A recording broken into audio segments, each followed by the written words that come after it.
compression. It would be. And it has been for me. Thank you. All right. I've been taking advantage of that and Thank you.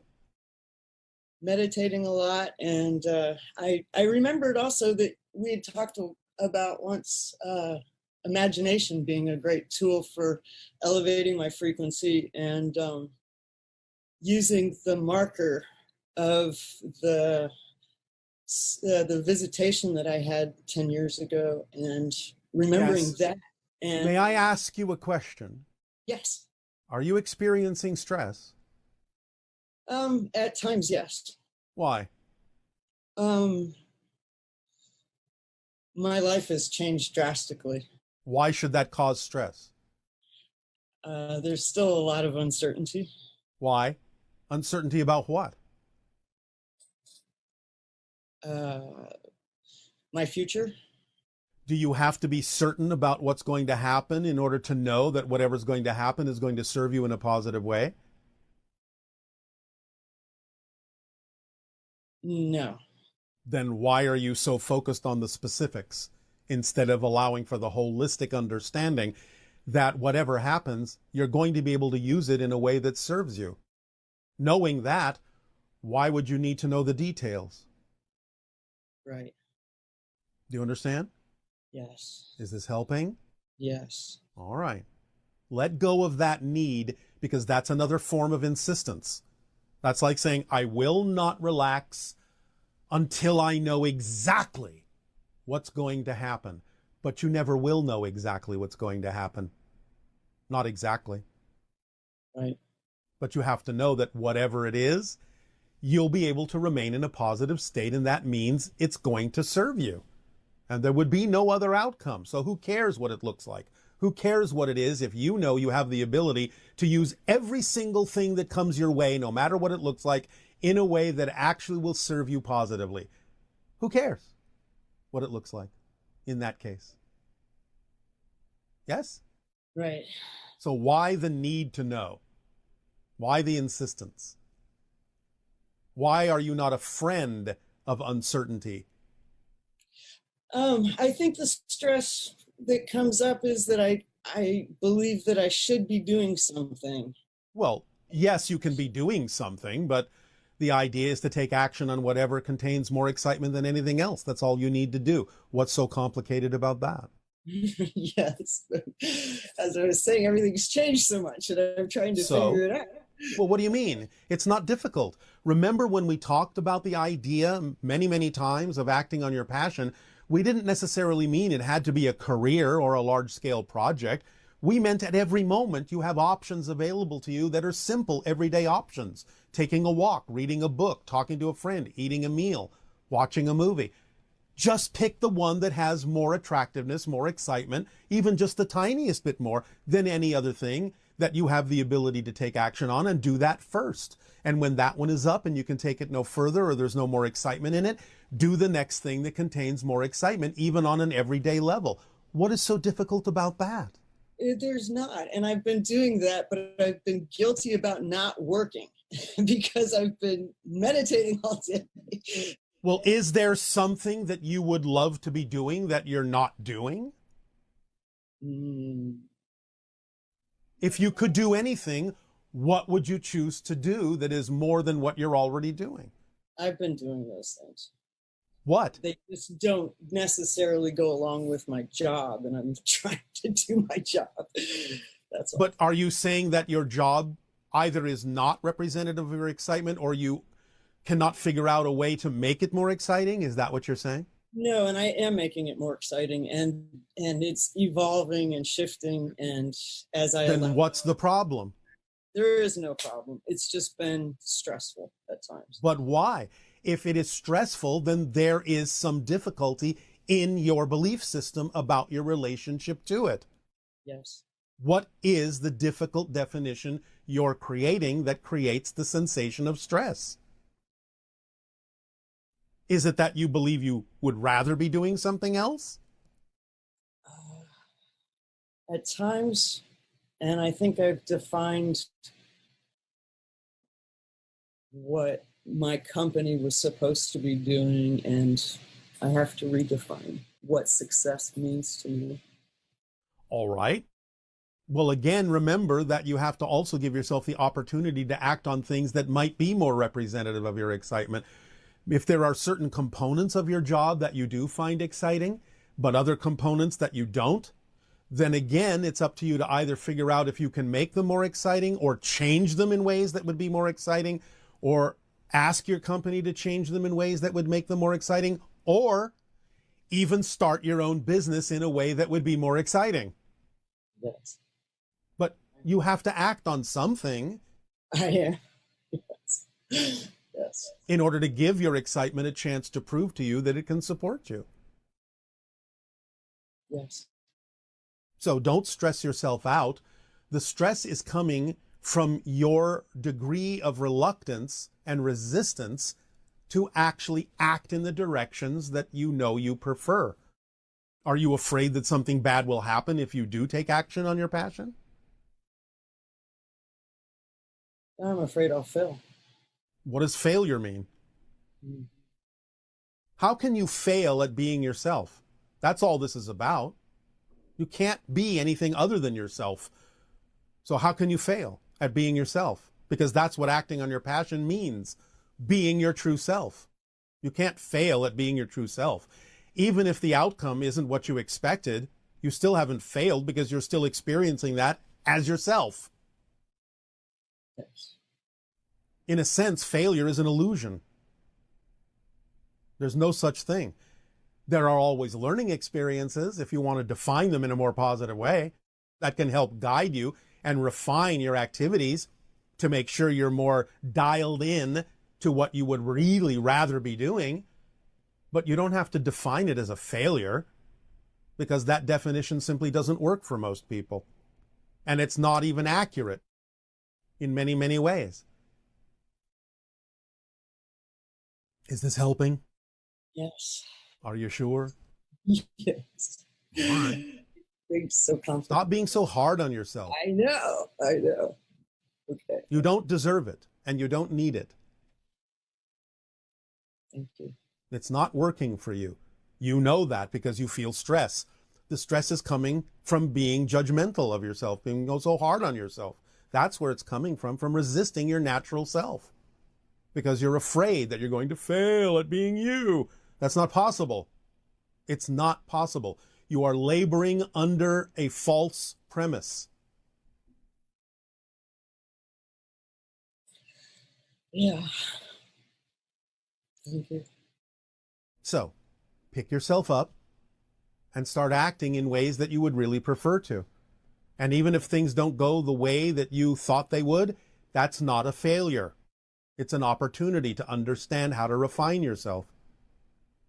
Yes? Yes. You've heard us tell the story about the light bulb and Edison, yes? Yes. Well, why doesn't that apply to you? It does. Then act like it does. Yes? Yes. Be the inventor of your reality. And if this path, well, doesn't lead where you thought and you prefer something else, and that path doesn't lead where you thought and you prefer something else, continue to refine. Remember, the process is the point. The only point. The only point. The journey is the destination. You have nowhere else more important to be than being with whatever's happening in your life at this moment. Right. Therefore, you're doing just fine if you stay in the moment with it and learn from it and let it guide you to the next action that you will take. Yes. That can never be a failure. Yes? Yes. Does this help? It does. All right. Anything else, or do you have what you need to move forward? I had another question. I was wondering if you could define what it really means to be in love and in a relationship. It means being in complete harmony with the vibration of existence itself. It means living perfectly in the moment and allowing and accepting whatever is happening to be the thing that can serve you. The idea of being in a relationship is one of the basic needs, but it doesn't necessarily mean being in a relationship with another human.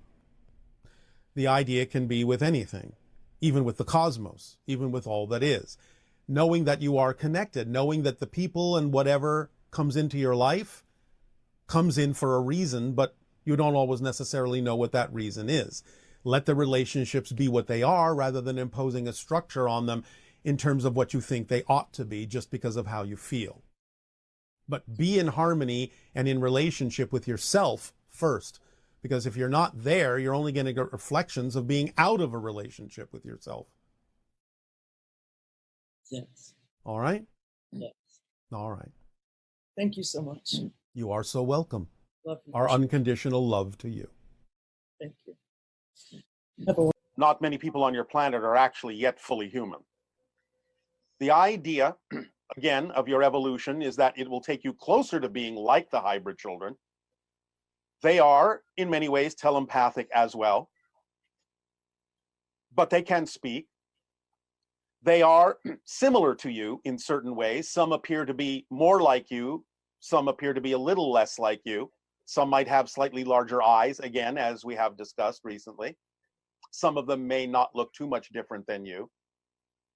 The idea of the hybridization agenda, as we have explained, is not only for the continuation and perpetuation of the civilization that destroyed itself by creating hybrids that can carry on their culture, since they lost the ability to reproduce. They had to find viable human DNA in order to create hybrids that would continue their society. But also the purpose is to, as we are doing, share information with all of you so that you don't necessarily go down the same path that the Greys went down in their alternate reality that allowed them, as previous humans, to destroy their version of Earth, so that you don't necessarily have to experience that. So it works again in both directions, both for the perpetuation of an extraterrestrial or alternate reality culture, and also for the potential preservation of your own in helping to give you opportunities to guide yourself in a more positive direction than you might otherwise have gone, since the two histories are very similar. What they did, you are doing, and have done in many ways. They took it farther and destroyed themselves. And by sharing that history and information with you, it is up to you to decide how to use that information so that you don't necessarily go down the same destructive path. And you said the Yael will be the first to have contact with us? The Yael will be the first hybrid society okay. to have contact openly with you. There may be others before that. But the Yael, and of course the children, are the hybrids that look most like you. They are the fifth iteration of the hybrids. We are the third. They are the fifth, and so they are closer in appearance to you, so it'll be easier for you, in a sense, to interact with them, being that they are similar enough to you that you won't necessarily fear them.